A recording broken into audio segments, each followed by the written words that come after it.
Good evening. This is John Bailey, and this is People to be Heard, the program where people who have something to say have their say. And tonight, you've got State Senator George Latimer, 13 years in the county legislature, 8 years assemblyman, and for the last 2 terms, state senator for the 37th District, Senate District. And there's a shot of the district right there. If we could, there we are. That's the 37th Senate District. And first of all, welcome to the program, Senator. John, nice to be with you, and Peter and Jim all. It's nice to be back. And also put in that resume, 20 years in corporate life, working for divisions of Nestle and ITT, so that people understand that I have a corporate career as well as my government career. George, you have excellent name recognition as a result of the service that John mentioned in government, and just by virtue of being around here and meeting so many people in your public service, in your community activities and so forth. As you've been getting out in this campaign season, do you find a difference because of what's happening at the national level? Oh, absolutely. There's an anger, and you can feel it, and anybody who doesn't think that that's the case is kidding themselves. The anger is somewhat specific over particular things, and it's somewhat inspecific. And I think the inspecificity part of it is a general anger with the political class, and it doesn't differentiate. It doesn't say, well, you have a good record, you're a good guy, you're part of them. And all of them include those people who have been convicted or accused of scandal. The them includes people who have done policy things that you don't agree with, whether you oppose Obamacare or you have some other position that you didn't care for, whether at the state level, the SAFE Act, and so forth. And what I think the hard part to try to discern about this is, are people going to, when they go to the polls this year, are they going to vote based on symbolism, or are they going to look at the substance? And if they look at the substance, then they're going to parse out, and they're going to make decisions based on John and Jane and Pete and Bill, or are they going to react emotionally and generally? And that's what is yet to be determined by what happens in the 2 months from when we're taping. But in terms of your track record, your accomplishments over these many years, what do you think people hang their hats on? Well, look, I think first of all, I think you have to break it down with some degree of geography. When you look at that map, there's a portion of that map that I have represented for the longer period of time. In places like Larchmont and Mamaroneck and Rye, I've been involved not just in government, but in a wide number of community organizations and events and activities. You get to know people one-on-one over an extended period of time. They get some sense of who you are. In some of the places that are newer to me in the district, in Yonkers and in Bedford, those are places where they don't know you over that length of time. And as much as I flatter myself to think that somebody heard of my name when I was chairman of the board 15 years ago of legislators, that doesn't necessarily connect. So I think what I have to do is the same thing that every elected official should be doing. You've got to prove yourself every time out. You've got to give people a reason to vote for you, not against the other person, but for you in this particular case. And you also have to make the case. This is a 2-year term. This is not a 10-year term. When I had prior terms in office, I didn't seize power with a military junta. I was elected by people for whom I made a case at that time in that context, and I have to try to do it again. I think that attitude helps. But when people see you now on the campaign trail and they say, well, you know, what have you done? What do you tell them? Well, I tell them that in the last year, this year's budget, we cut state income taxes. We created a rather significant cut that's going to play out over the next 6 to 8 years.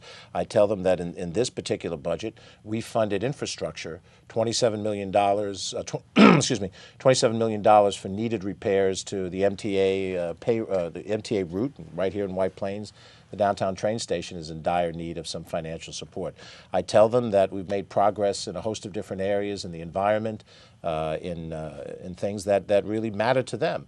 And I think what happens is the aura of scandal has become so popularly reported that that's all people know about or think about. They see the pictures of Dean Skelos and Shelley Silver with the cuffs on and head into the squad car. And they say, well, what else are you guys doing?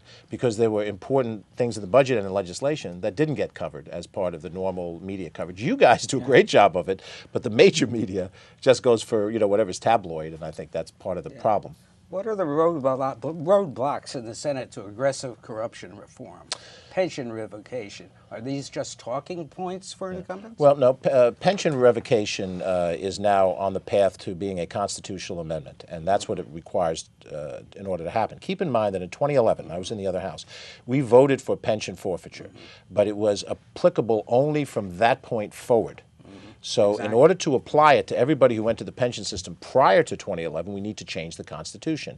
And that's what was finally agreed upon, that both houses and the governor passed and signed a constitutional amendment. Now, it has to pass next year, and when it does, it becomes a referendum. The referendum will pass 95% to 5, if that. But then pension forfeiture will be a factor. So this is for people who are convicted of corruption. They can no longer receive the state It's pension. a job. It has to be. It's a felony, and it's a job-related felony, and so those two things are in place. Now, that's one element. There are a lot of different elements that would comprise, in my judgment, reform and change of the ethics thing. I think you need to reduce the amount of money in the system. You need to decentralize the power that the leaders of the two houses have, because both of them have tremendous power, discretionary power. And that discretionary power is what leads to the corruption. You've heard, power corrupts. Absolute power corrupts absolutely. So, John, the answer to your question is this, very simply. The Democrats and the Republicans in the chambers that they have controlled have executed the same basic philosophy. Concentrate power, concentrate money with the power, and use that to drive an agenda. That is what has to change. It hasn't changed in the Senate, the job I'm running for, because the leadership of the Senate hasn't changed. I want to change the leadership. If I'm elected this year and I'm part of a majority, I'm going to vote for Andrea Stewart-Cousins to be the head of the Senate, not John Flanagan from Long Island. And that'll be a change, and I believe it'll be a change for the better. You and your opponents support unfunded mandates. Where will the money come from if the state has to pay more of the burden? We oppose unfunded mandates. We support eliminating unfunded mandates, just so we're clear. The money has to be budgeted by the state. Pardon me for that slip That's of okay. the verb. No, I just want to make sure that it's clear, Yes. what we're saying. It's not Exactly. play gotcha. The unfunded mandates, and we'll mention the ones that you've heard. If you've had Rob Astorino sitting here, he said the same one, that the state requires the county to make payments on the Medicaid, a portion of the Medicaid cost for the county. It's unconscionable. 49 states don't do it. This state does, and that's a huge piece to your property taxes. The MTA payroll tax is being paid by the city of White Plains as well as by the county of Westchester. Those are significant amounts of money. I can tell you, I know the statistic for Yonkers. Yonkers pays $700,000 as a municipal government for the MTA payroll tax. That's an unfunded mandate. You go into the schools, you get a grocery list of unfunded mandates. One thing after the other, we mandate this, we mandate that, and every one of those things, mandatory testing and so forth, there needs to be a substitute teacher and then a regular teacher grading the test, and it blows up the cost. Who's going to pay for it is going to be, you're going to take it away from local governments, and you're going to put it on the back of the state government. Now, somebody would say to me, well, you just take it from one pocket to the other. The city and the school district and the county property tax you. The state does not property tax you. It bases its revenue on income tax, business tax, and other taxes. That is the more fair way to pay for these things. In my corporate years, when I received a bonus for years when I had, positive sales results, I received more money, and of course, I paid more income taxes. But if you and I lived side by side down there off of Saxon Woods Road, and our houses were the same, we'd pay the same property taxes whether you were on a fixed income or I had a good year. So to take the burden off of the county, the city, and the school district onto the state makes sense. And the reason why it hasn't happened is because the leaders in the state, many of whom come out of New York City, they don't want to be the ones to have to raise the tax, to lower the tax for property taxes. Well, but that's what has to be done. Is there anything that... Where's the money going to come from? No, it comes from the state budget. Yeah, the but state has to budget. So is there anything the state can do to produce fairness that people will accept in a tax system? For example, we just recently heard that Donald Trump, who presents himself as being a multi-billionaire, is getting a star refund from New York State. It's illegal by every standard I know, because his income would be above the star maximum limit of $300,000. So I don't know how he gets it, and he's owed back money to New York State if what you say is true.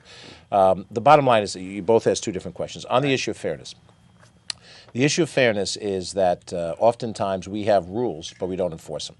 And the STAR program is one example. If you recall, a couple of years ago, everybody was required to re-register for Basic STAR. And when they did the re-registration, we found that people were receiving STAR inappropriately. They either had higher income than the limit provides, or they were getting it on a second house or something of that nature. The failure to do that was a government failure to implement the program properly. Now, we tried to catch up with that re-registration. For the Donald Trumps of the world or anybody that's in that category, they owe the back portion of it. Going back to the who pays for it, it's not a who, it's which level of government is going to pay for it.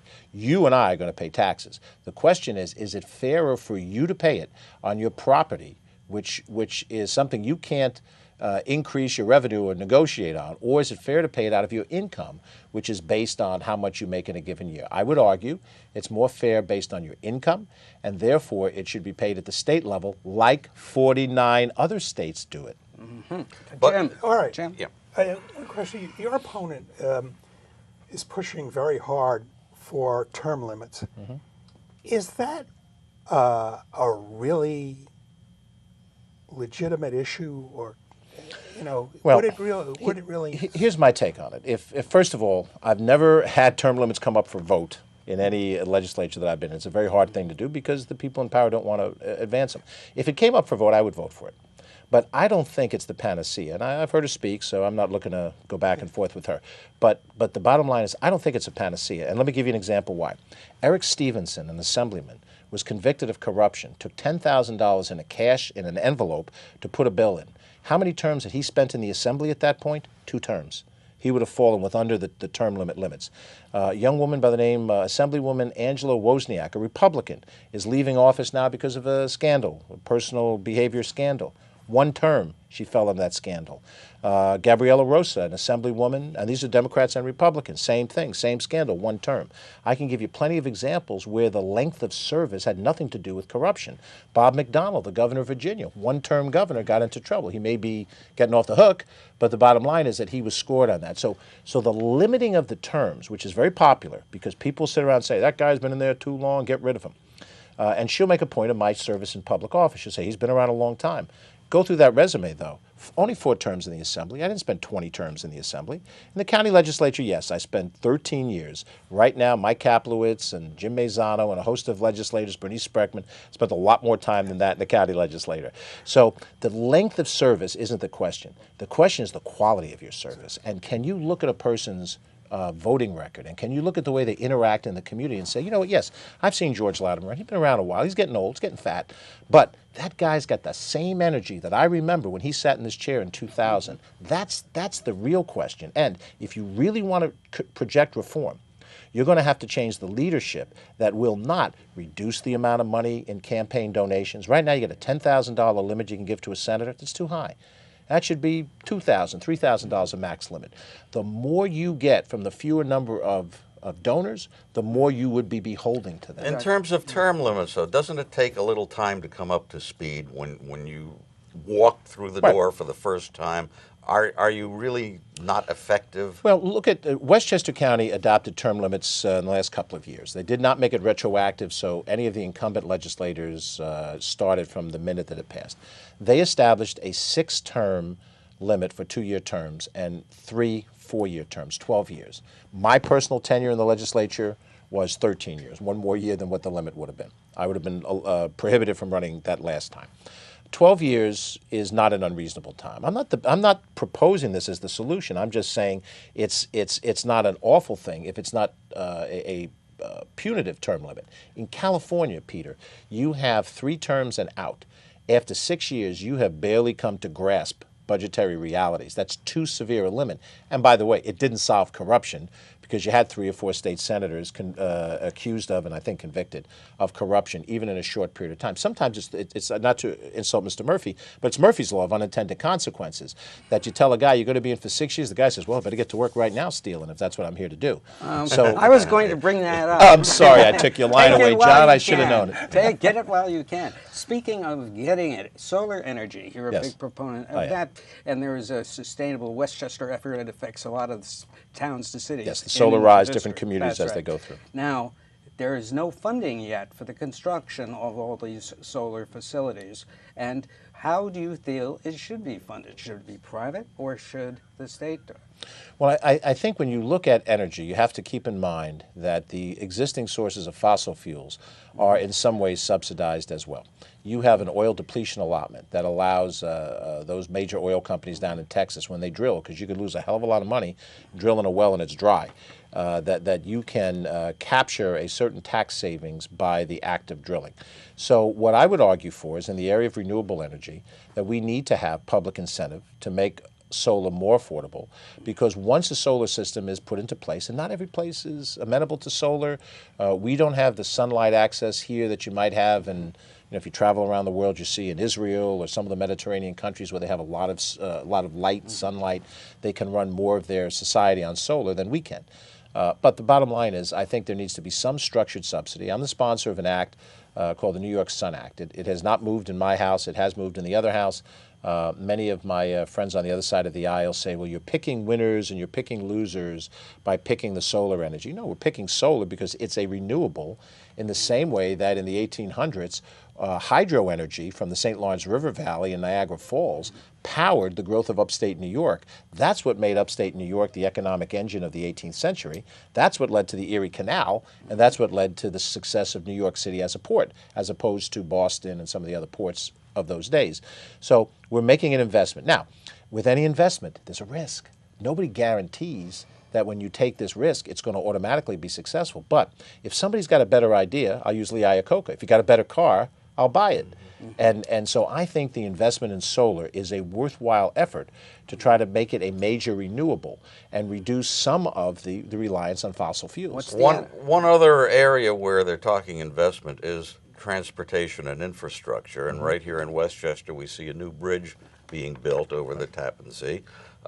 We have not heard the talk that with actual hard details as to how this bus rapid transit system would operate. We see the city here in White Plains looking at redoing the transit area by the train station, new development down there. As a state senator, where do you fit into a picture like this? Well, it's interesting you raised that because we had a meeting, I want to say it's about 2 months ago, maybe in the beginning of the summer, where Mayor Tom Roach, the various state legislators who represent White Plains met, and we discussed how we wanted to try to get out of the State Transportation Department and the Thruway Authority the specificity of what was planned in the phase when the bridge is constructed and you do have this rapid busway.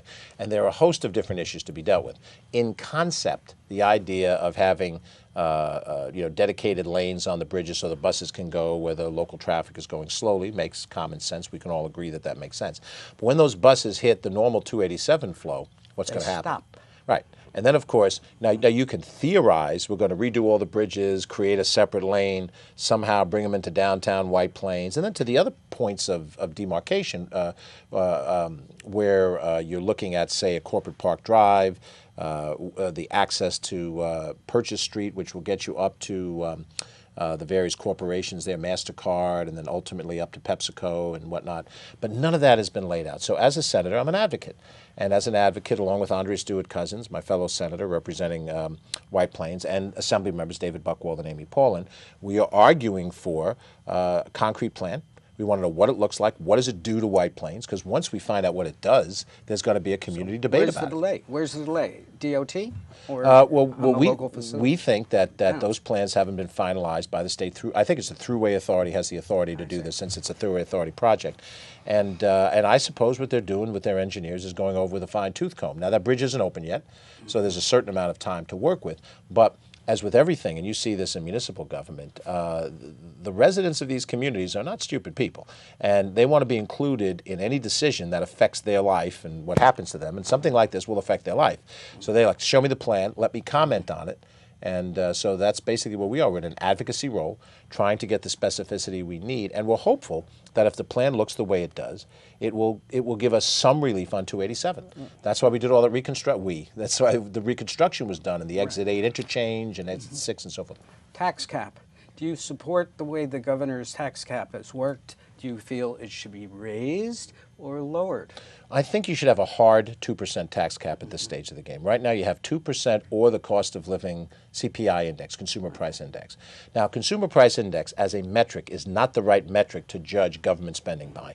In your home budget, what do you spend money on? You spend it on mortgage or rent. You spend it on insurance, car insurance, and home insurance, and life insurance. You spend it on if you have cable TV. Yes, a lot of A government does not spend as much money on food as a personal household does in terms of buying groceries. And so if the price of cereal goes from $5.29 a box to $5.59, that affects you. That doesn't affect the government. So I think it's the wrong indicator.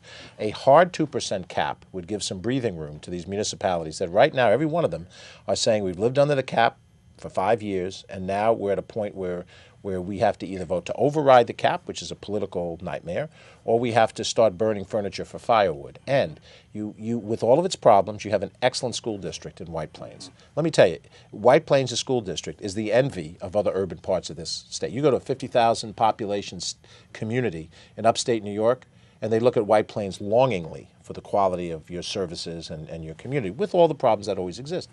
And I don't want to lose that. And I think we will lose it if we don't have some flexibility. But I understand the cap is popular. I voted for the extension of the cap. I was a critic of it in the beginning. I still think some of my criticisms still stand, but I'm a pragmatic guy. If this is what folks want, then we'll extend it. And I voted to extend it to New York City because, there's no reason for all of us in the state to have one rule and New York City to have a different set of rules. But I do think a hard 2% cap makes sense. And John, I'll give you one more example of it. Let's go to the school district. I know you focus on this a lot. I think you have to look at the cap in light of the population of your school district. Is your school district expanding in population or is it contracting? There are districts in upstate New York that are contracting, Rochester, Buffalo, and so forth. But the ones in this area are expanding.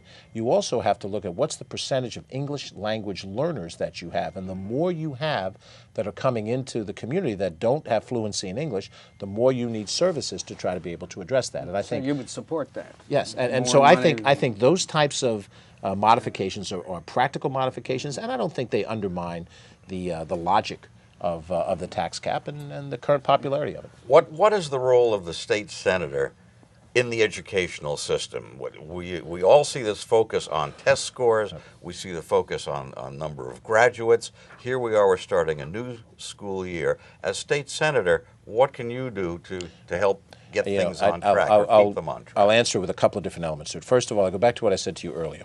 Any legislator is an advocate. We vote on budgets, we sponsor legislation, we vote on legislation or co-sponsor legislation.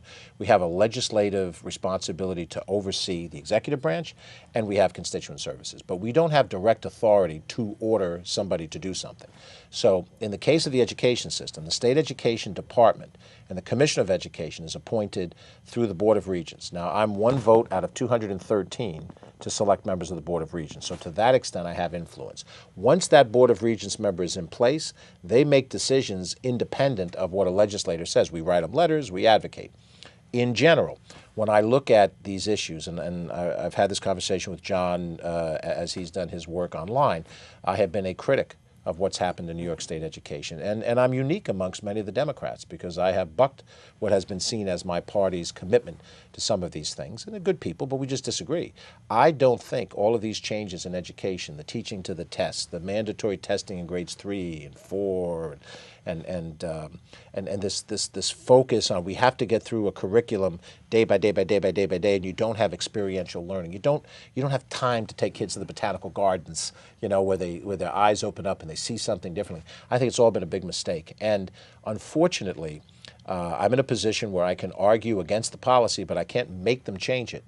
And what I hope over time what will happen is, and you're starting to see some of it now, there's an understanding that the promise of improvement is not there for the underperforming districts, but it's posing itself to be a burden on the districts that are performing well. So you're not getting a race to the top, you're getting a race to the middle, and that's concerning to me. Now, what issues is the Senate going to be taking up next year? Are this year's hot buttons, corruption reform, green energy, education issues, opioid abuse, all taken care of? What do you see next? Well, let's touch on opioids. I think the Senate and the Assembly did a very good bipartisan job this year in legislating on the issue. Now, legislating on the issue, there's a level of the way the society responds to this explosion in opioid abuse and deaths that goes well beyond what any government can do, much less a state government, much less a legislative arm of the state government. But we passed some legislation. We passed it bipartisanly and unanimously. There are four component pieces to our attack on opioids.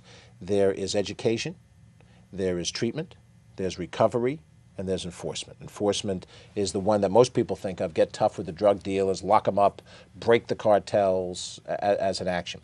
But on the front end of the side of it, and we have to be honest about this, the demand, the consumer demand for drugs and for these things is what also drives this. It's not just that there's a corporate delivery system of cartels. It's that kids with either unwilling to listen to education or insufficient education do not see the danger that's involved in going down a path of addiction. And I can only tell you the personal story. My next door neighbor's son died of an opioid abuse. Good kid, athlete, parents, good parents. Kid went in a wrong direction. And now that kid who on the other side of the hedge was shooting hoop is gone. He's 18 years old, he's gone forever. So when I see the crisis of it, I know that as legislators we have to allocate more money for that purpose. We had $141 million set aside in the budget as the governor gave it to us. We added $25 million this year to go to $166. Could you add more to that next year? Yes, you can. And you can target supporting programs that have the greatest effectiveness in education in the community. In the last minute that we have, George Latimer, as you go door to door in your campaign, what message do you want to get across to the voters? I think I've tried over the course of my time in public office to be an approachable person, to be a very down-to-earth and reasonable person. I'm an independent-minded guy. I'm a Democrat. I'm proud to be a Democrat, but I don't vote slavishly any particular set of agendas. I think I've always proven that I'm willing to listen. And sometimes when you listen and you learn, you adjust your position and you modify it. It's not flip-flopping. It's growing and showing maturity.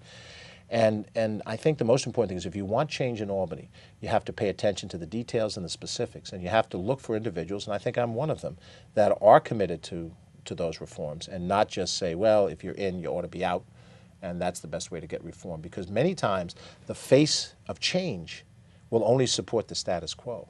And the status quo in my particular house has been in place for 77 out of 80 years. That's the status quo. I believe that I represent intelligent, hardworking change and representation, and it's only for 2 years. In 2 years, if I'm not performing. Well, State Senator George Latimer, you have been heard running for another term in the 37th Senate District. Thank you for being with us. Pleasure. And John Bailey, good night for what? People to be heard.